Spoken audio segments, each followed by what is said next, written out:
Hello மக்களே, welcome to விருந்தும் மருந்தும் சமையல். இன்றைக்கி நம்ம பார்க்க போகிறது சூப்பரான ஹோம்மேட் முட்டை பப்ஸ் தான். முட்டை பப்ஸ் சாப்பிட்ணோம்னா கடைக்கு தான் போகணும்னு அவசியம் இல்லை, வீட்டிலேயே சூப்பராக வாங்க பண்ணி பார்க்கலாம். ஃபஸ்ட்டு ஒரு சின்ன கண்ணாடி பவுல் எடுத்துக்கோங்க. அதில் ஒரு ஸ்பூன் ஈஸ்ட்டு, கொஞ்சோண்டு சால்ட்டு, கொஞ்சமாக சுகர் போட்டு தண்ணி ஒரு 1/2 டம்ளர் தண்ணி ஊற்றி நல்லா மிக்ஸ் பண்ணி மூடி வச்சிடணும். மைதா மாவு 1/2 கிலோ எடுத்துருக்கோம், அதையும் இதில் போட்டு வச்சுக்கோங்க. ஈஸ்ட்டு நல்லா ஃபெர்மெண்ட் ஆகிறதுக்கு உங்களுக்கு ஒரு 10 நிமிஷம் ஆனால் போதும். இங்கே பாருங்கள், நல்லா அப்படி புசு புசுன்னு வந்துருச்சு. ஈஸ்ட் கண்டிப்பாக போடணும், போட்டால் தான் உங்களுக்கு மாவு நல்லா புசுன்னு நம்மளுக்கு லேயராக வரும். 10 நிமிஷத்துக்கு அப்புறம் அந்த மைதா மாவில் கொஞ்சமாக சால்ட் ஆட் பண்ணிக்கோங்க. ஆட் பண்ணிவிட்டு இப்போ ஈஸ்ட் நம்ம ஃபெர்மெண்ட் பண்ணி வச்சுருந்தோம் இல்லையா, அதையும் இதில் ஆட் பண்ணி கொஞ்சம் கொஞ்சமாக தண்ணி ஆட் பண்ணி கொஞ்சம் மெல்லுகளாக பிசைஞ்சுக்கணும். இப்போ நீங்கள் சாயந்தரம் பப்ஸ் போட போகிறீங்க அப்படின்னா ஒரு 4லேருந்து 5 மணி நேரத்துக்கு முன்னாடி இந்த மாவை பிசைஞ்சு வச்சிடணும். அப்போ தான் மாவு நல்லா ஊறி இருக்கும். மைதா மாவு ஊறத்தான் உங்களுக்கு நல்லா அது நல்லா உங்களுக்கு எல்லா லூப்ரிகேஷன் அதிகமாக இருக்கும். இப்போ அது நல்லா நெல்லுகளாக பிசைஞ்சுக்கோங்க. டைட்டாக பிசையக்கூடாது, நம்மளுக்கு அதை ஃபோல்டு பண்ணுறதுக்கு ஈஸியாக வரணும். இப்போ பாருங்கள், நல்லா பிசைஞ்சாச்சு. பிசைஞ்சிட்டு அது மேலே கொஞ்சம் ஆயில் அப்ளை பண்ணிவிட்டு மூடி வச்சுருங்க. இப்போது மசாலா ரெடி பண்ணலாம்.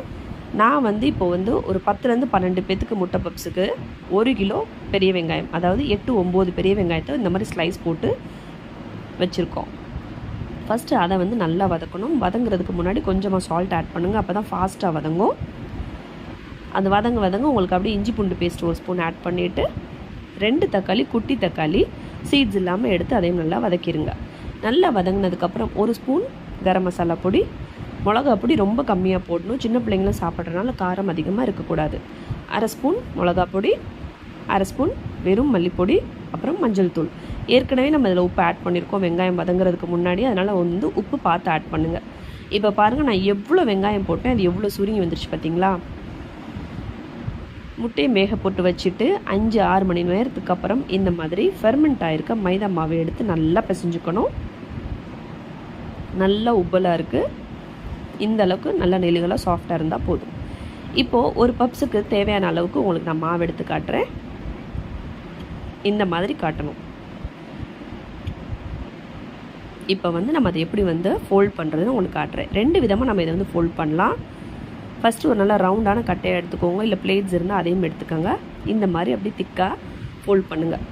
லேயர்ஸ் வர்றதுக்காக உங்களுக்கு நான் காட்டுறேன். இப்போ நான் ஃபோல்ட் பண்ணியிருந்தேன் இல்லையா, 2 வாட்டி ஃபோல்டு பண்ணி இந்த மாதிரி மடித்து விட்றணும். ஒரு ஷீட்டை 2ஆக மடிக்கிற மாதிரி மடிச்சுக்கோங்க.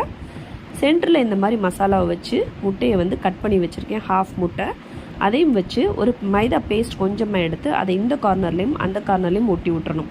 ஒட்டிட்டு முட்டையை 4 பக்கமும் அந்த முட்டைக்கு சென்டரில் வச்சுட்டு 4 பக்கம் இதை நல்லா ஸ்டிக்கி கொடுத்தீங்கன்னா இந்த மாதிரி ஒரு ஃபோல்டர் பண்ணணும்.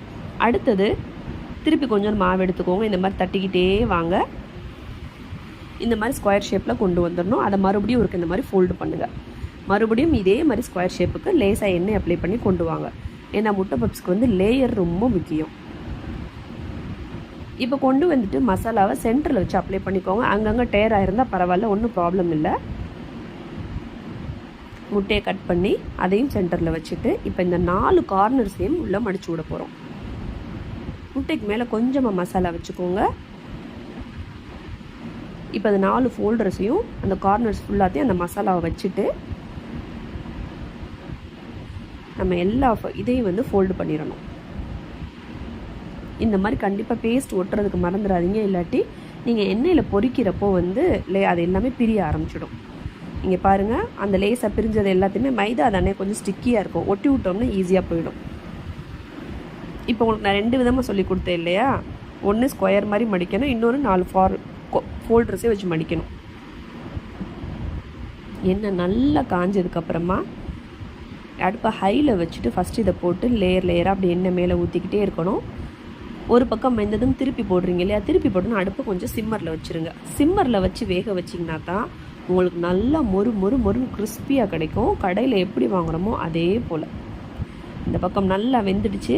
மறுபடியும் இந்த பக்கம் திருப்பி போட்டு ஒரு 5 நிமிஷம் சிம்மரில் வச்சு எடுத்துக்கோங்க.